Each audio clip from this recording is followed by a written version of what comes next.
An embattled Prime Minister will address the Labour Party conference this afternoon, and he will announce an NHS online hospital. The app, which will be rolled out in 2027, will allow patients to book video consultations with hospital specialists, expected to deliver 8.5 million appointments in the first 3 years, cutting long waits for treatment. And the Health Secretary, Wes Streeting, is live in Liverpool for us this morning. You're speaking this morning, Wes Streeting, but then the Prime Minister this afternoon, a huge speech for him. Just over a year ago, you won a big majority. Now Keir Starmer is the most unpopular Prime Minister since polling records began. What has gone wrong in the last year? Well, we've done a lot of good in the first year of this government, and there are lots of things that we've chosen to do that will make a real difference to people's lives, whether you're a steel worker in Scunthorpe whose job has been saved, a shipbuilder on the Clyde whose jobs over more than a decade will be secured, the little boy in the Breakfast Club that the Chancellor talked about yesterday who arrived, not able to speak, communicate with the kids around him, confidently talking to the Chancellor of the Exchequer about his love of building Lego. Like, these are some of the things we've done that have really made a meaningful difference to people's lives in our first year. We've made some mistakes along the way, and I suspect we'll make some mistakes in the future, but we are bringing the change to the country that we promised. There's a lot done, so much more to do, because the challenges are enormous. Can you, in the summer, actually talking to George Osborne on our podcast, you said that we've had a whole number of achievements, but you said it's not wrapped up in a coherent enough story about the change we're bringing. Could you just kind of give us your version of a coherent story which tells us what Labour is for and what it is and is going to do for Britain? Yeah, I think what you'll hear from the Prime Minister today is an argument to build a Britain that's on the up. And I think what's wrong in our country at the moment is so many people feel like it's going in the wrong direction. People are feeling pain in their pockets with rising costs of living. And they're also feeling insecure, whether because of safety on our streets or insecure borders. And perhaps worst of all, there are a lot of parents in the country who fear the prospects for their kids. And they're right to, because we've seen real evidence that the opportunities for the next generation are going to be worse for the last. I mean, that's the complete opposite of where this country should be going.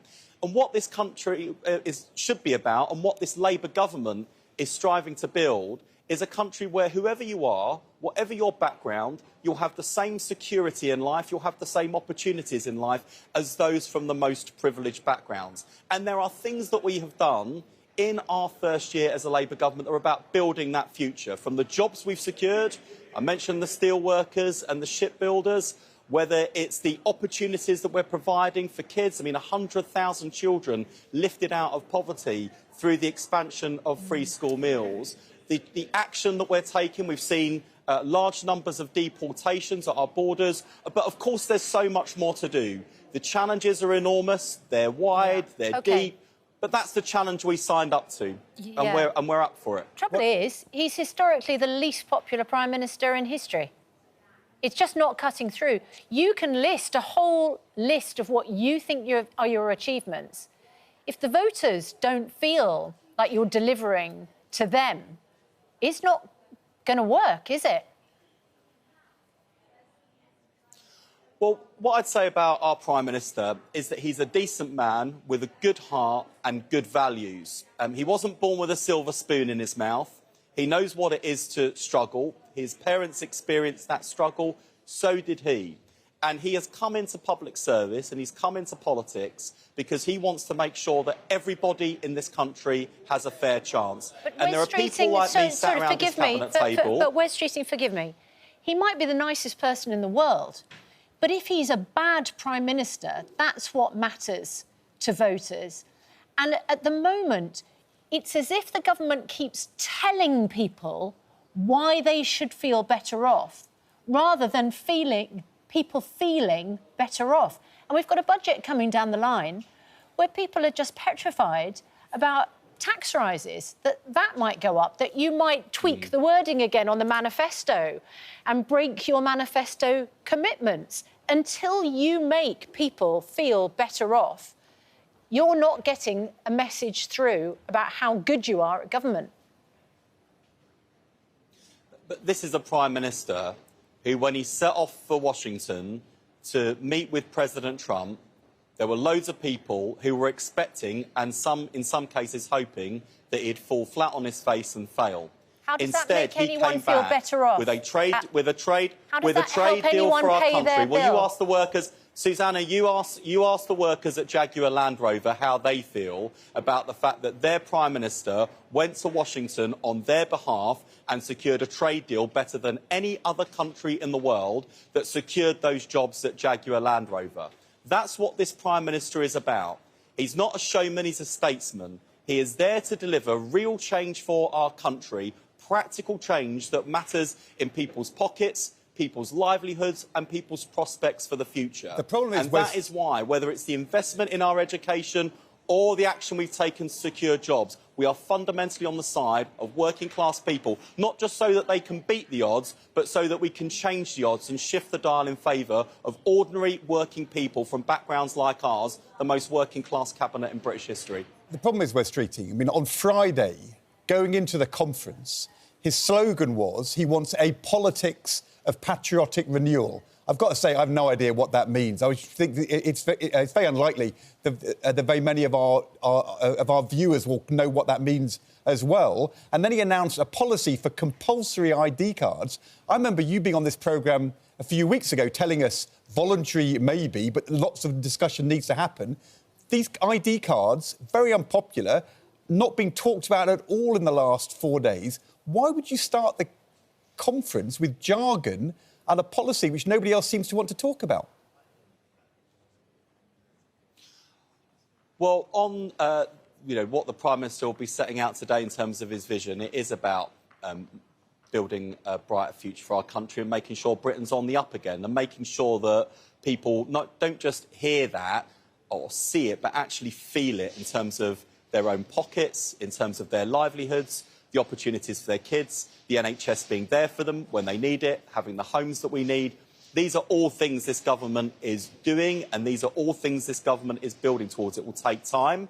You don't turn around over a decade of national decline in a year, but we are moving in that direction. And look, on digital ID, there are a range of ways in which it can make life more easy and convenient, as well as tackling some of the big challenges in our country, whether it's the illegal economy, or knowing who's in the country and who isn't. So I think there will be benefits. Of course, we've got to make that debate. Of course, we've got to win that argument with the country about how it will make our lives as British citizens more easy and convenient, but also how it will help us to tackle some of the problems that people in this country are really frustrated about. Yeah, I just want to ask you about this new digital hospital, this online hospital. If you're older and you don't have access to the internet, you might be concerned about online Zoom appointments rather than face-to-face.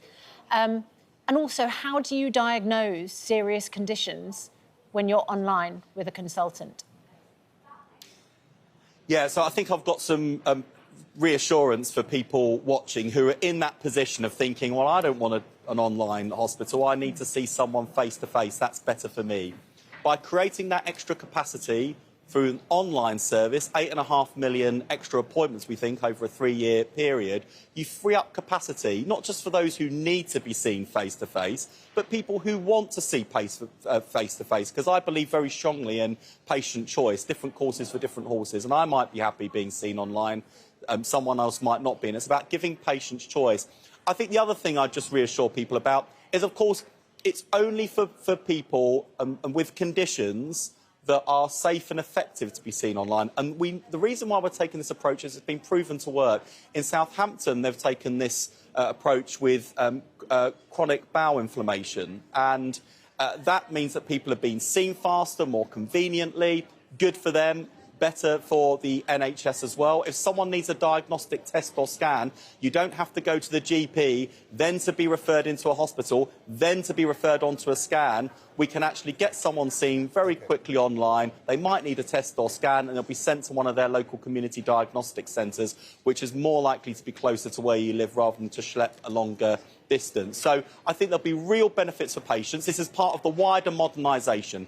What am I trying to achieve as Health Secretary? To get our NHS back on its feet so it's there for all of us when we need it, but also to make sure it's fit for the future. And crucially, upholding those founding principles and values of the NHS, which is whenever you fall ill, you never have to worry about the bill. It was good for us in the 20th century. It can be there for us in the 21st if we modernise the NHS and match the investment we're putting in with that modernisation and better use of the technology, which is changing every aspect of our lives. If I can book an appointment at a restaurant or at the cinema via my mobile phone, why can't I book an appointment with my GP? And if I can be seeing someone online, much more convenient.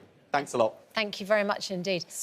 Ironically, Jaguar Land Rover, of course, hacked online systems, brought to a halt. I know. The company that he said that the Prime Minister was protecting, government's just had to help them get back on their feet. Online can be a good thing, and if hackers get your information, it can bring everything to a stop. The investment which will be needed to have a proper, robust system of digital ID will be substantial. Yeah. And let's just hope it works.